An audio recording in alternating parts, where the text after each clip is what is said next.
basis, okay? So that is basically all you designers, all you developers, all you coaches, all you VAs. You guys are freelancers. I know we like to call ourselves entrepreneurs, but when we're getting real about your business model is a freelancing business model, okay? You are selling services, you've got a limited amount of hours, and so really the most effective way for you to to make the most amount of money is to be realistic about how you're approaching this. So just by quality checking and being real about what your business is set up as, you're going to increase your likelihood for success than if you were operating like an orange, but you actually are an apple. So we just want to make sure that you're very clear about why that's important and what you are, okay? So when I say entrepreneur, I think someone who starts a business, doesn't ever do like the implementation work, and basically hires people out automatically and then goes off to sell that business, okay? That is not the majority of people who come online wanting to start a business so that they can get away from their day job, all right? So that's not you, but it could be if you wanted to. But the best way to get started is by becoming a freelancer, understanding how the online environment works, learn how to market yourself, learn how business works, and basically grow your skills where you're getting paid to do it, okay? Because that is really a feasible, fast way for you to start making an income online, all right?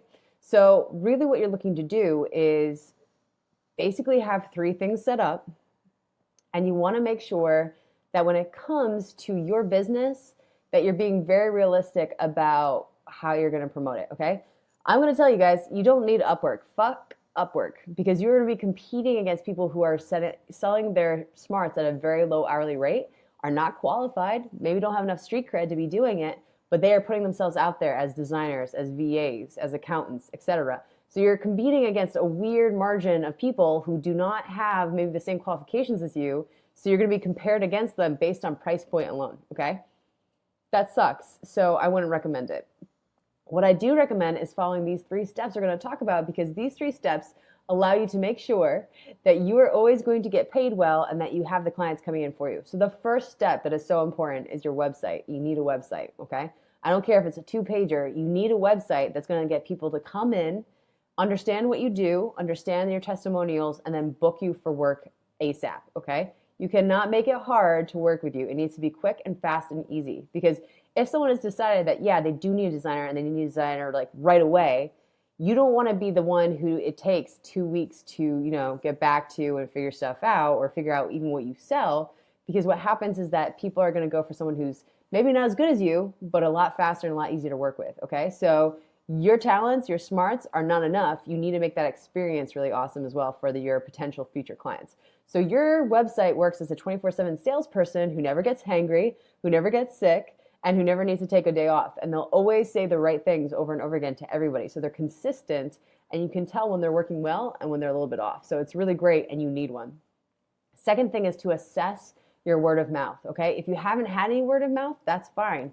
What I want you to do is think about the last time somebody recommended someone to you and be like, okay, what did they recommend them? How did they recommend them? How did I end up signing up with them? Or how did I end up buying that thing from Amazon? What were things people told me? And I'm going to tell you that the trend and the pattern that you're going to see is that people are very specific about who they recommend based on what they've been told to recommend. So you need to tell people when to recommend them. Now, you don't want to be a bossy pants about it, but what you want to do is say like, hey, if you know anyone who's struggling to get their first Squarespace site off the ground, I would totally love to help them do that in like 2 weeks. That helps people understand better what you do, what you offer, the end result you're going to get them, and when they should be recommending their friends to you. Because the more specific you can drill into their brain about when to recommend you and refer you, the more they will, because they'll remember it, and the better quality client you'll be getting for you. Okay, if you're just saying like, I'm a marketer, you're going to get a shit ton of inquiries that do not make sense, and it's going to piss your friends off because they're like, hey, I told my friend that you do marketing and you didn't help them with their SEO marketing. You're like, that's not my job. I don't know how to do SEO. Get a plugin. So for everybody's wins, you need to make sure that you are very specific when it comes to your word of mouth, and you start charting out that process now. Hey, so what I would recommend is making sure that you always put into there what you're trying to do or who you're trying to help, okay? The next one is packages. I don't give a shit what you do. You need to have a set of packages, even if it's privately in the back end, that you have like 3 sets of quotes set out so that you can tailor them, or 3 sets of proposals set out so you can tailor them to make sure that they fit what you are possibly wanting to do. The biggest problem that a lot of people have is that they end up saying, "Oh, I can help you with that." And then they just keep helping everyone with everything and don't get results, okay? So, what I want you to do is think, okay, what do I want to specialize in? How can I get people the best results? When I was first freelancing, people were like, "Oh, can you help me with my SEO as well?" And I was like, "Oh, I'm so tempted. I could totally learn that in an hour and then offer as a service." But luckily I held back because I was like, "Holy shit, SEO, not my jam. It's already making me tired just to think about it. I really get excited about launching." So what I did was like, "Hey, guys, I would love to help, but here's an article, here's something I can recommend. That's the best I can do because I don't do SEO." So having those limitations around your freelancing work is definitely super important. Like if you agree, guys, because if you've ever gotten stuck in that trap of pleasing people and like trying to claw your way out because it is not your jam, then definitely like my face because that is super important. So another thing that I want you to think about is, okay, maybe you're moving into a new career. What is the lowest bar or the lowest amount of skills you need to offer to start testing to see if you can do that? Okay. So when I first came online, I was learning marketing and learning how to market myself online. And I was like, look, I'm not qualified to create a launch plan. But what I am qualified to do is go through people's websites and be like, here are all the holes that you're having in your website that in terms of marketing, you're losing your clients and your customers from. Okay. And so I was able to sell out my first package in 24 hours because it was so specific and it was so helpful and was something that I could deliver on. I totally over delivered, but it was still something that I could do with confidence and it was really easy to go forward with. All right. So guys, if you want months of clients, you should totally comment below with a yes. All right. Yes it up. And so all caps YASS, and you will get a free guide on how to get months of clients. Okay? Because I want to make sure that you guys have the same successful freelancing career that is super, super attainable for you to get so that you can move to a new country. If you want to move or if you want to stay where you are, but just work less hours, that's fine. But definitely make sure to pick up the free guide on getting months of clients, all right? Because that will help you. And all you have to do is comment yes in the comments, all right? YASS, all caps, all enthusiasm. Okay, so what happens once you start your freelancing career? Here are the outcomes I want for you guys. Here's what I wanted to know that this is winning. First off, you getting a reasonable income and making sure that that's consistent. So working online, I would say a good income is 40 to 70K each year, raising your rates and making sure that you are increasing the amount of pay you're getting, but decreasing the amount of hours because you're getting smarter and more efficient with it every time, okay? You should be able to take off the month of June and still have a full client list coming back to you, a full wait list, people excited to work with you, okay?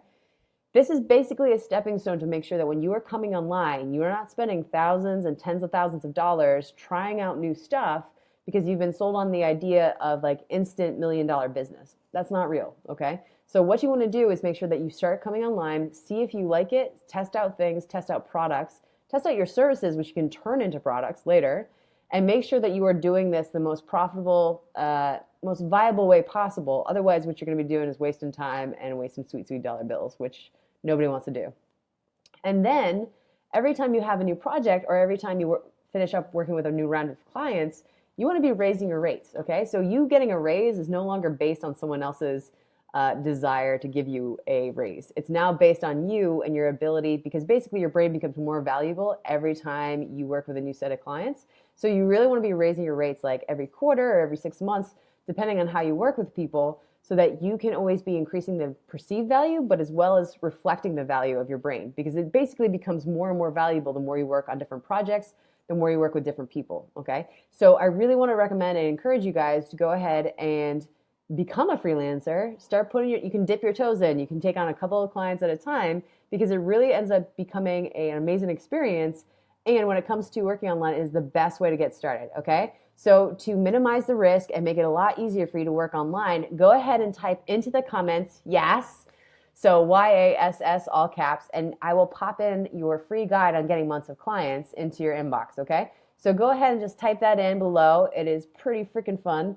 And I will make sure to help you with your freelancing career, all right? So when I say freelancer, again, I mean this is the designers, the coaches, the developers, the VAs. This is your freelancing business model, okay? So make sure to have the most profitable one from the start and jump in, all right?